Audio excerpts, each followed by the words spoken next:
Madame la présidente, monsieur le garde des Sceaux, monsieur le secrétaire d'État, cher Adrien, madame la rapporteure, chers collègues. Je dois tout d'abord dire ma reconnaissance à mes collègues parlementaires pour votre soutien au combat que je porte de longue date en adoptant à l'unanimité le 18 février dernier une nouvelle définition du viol sur mineur avec un seuil d'âge de 15 ans et 18 ans pour l'inceste. Non, nous avons très clairement dit « un enfant n'est jamais consentant à un tel acte ». Nous l'avons voté et cette PPL, qui était donc portée dans la niche du groupe socialiste, a été travaillée sur un ensemble d'amendements venant de tous les groupes. Je sais que le débat se poursuit. Aujourd'hui, nous sommes réunis sur la PPL de Madame Billon. Je sais aussi que le vote du 18 était un vote historique sur la base de 15 et 18 ans et que je me suis bien évidemment réjouie lorsque le 9 février, nous avons su que le gouvernement soutenait cette position, c'est-à-dire celle d'un seuil d'âge de non-consentement sur 15 ans et 18 ans.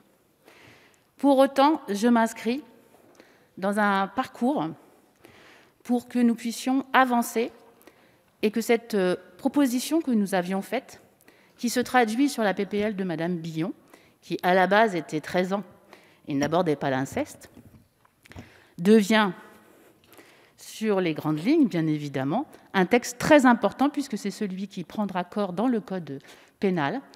Et donc je me réjouis, je salue le travail de mes collègues sénateurs, le travail que nous avons fait nous-mêmes, nous, en commission des lois, avec monsieur le garde des Sceaux, monsieur le secrétaire d'État, madame la rapporteure, pour pouvoir améliorer ce texte, puisque à la base, bien évidemment, il ne couvrait pas l'ensemble du champ que nous souhaitions voir porter. Mais c'est avec cette même volonté, en fait, de défendre les enfants de manière très engagée, je dirais presque émue, parce qu'aujourd'hui, le 18, nous avions un vote historique, et aujourd'hui, ce vote historique sera aussi celui vers lequel il se traduira dans le code pénal, je le sais, et donc amènera une protection pour nos mineurs. Et participer comme parlementaire, même si mon texte n'a pas été retenu comme cavalier et véhicule législatif, faire avancer le droit, penser la protection des mineurs et participer à écrire une modification de nos textes sous cette forme-là pour un parlementaire qui est arrivé fin septembre, je suis extrêmement, je vous l'ai dit, déjà émue. J'ai eu l'occasion de vous le dire le 18, je vous le redis aujourd'hui, mais j'ai pleine conscience des avancées que nous portons, qui s'inscrivaient aussi dans le travail parlementaire, qui existait tant au Sénat qu'à l'Assemblée nationale depuis 2018, et qui étaient porteurs, là aussi.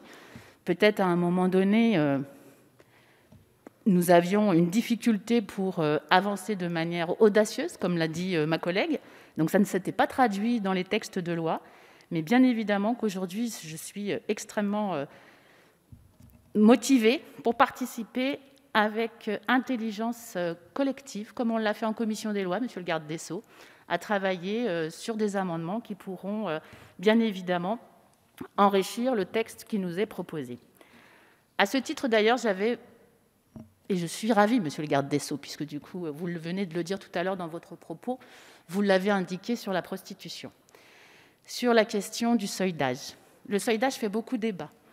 Et il fait débat, y compris dans les associations, puisque du coup, quand on mettait seuil d'âge à 15 ans, l'écart d'âge de 5 ans nous a beaucoup tous inquiétés. À partir du moment, on aura l'occasion d'en débattre tout à l'heure, mais à partir du moment où déjà sur la question de prostitution, dont nous avions échangé sur la commission des lois, où les jeunes les plus fragiles que nous rencontrons dans le cadre de l'enfance en danger peuvent être protégés par des mesures que vous avez évoquées tout à l'heure, déjà, je me réjouis. Mais j'observe qu'encore une fois, vous avez précisé dans votre propos que ce seront l'amendement du gouvernement. Et donc, en fait, il y a des amendements aussi des parlementaires. Il faut savoir de temps en temps aussi prendre les amendements des parlementaires qui vous font des propositions. En tout cas, je m'inscris et nous nous inscrivons dans ce travail collectif.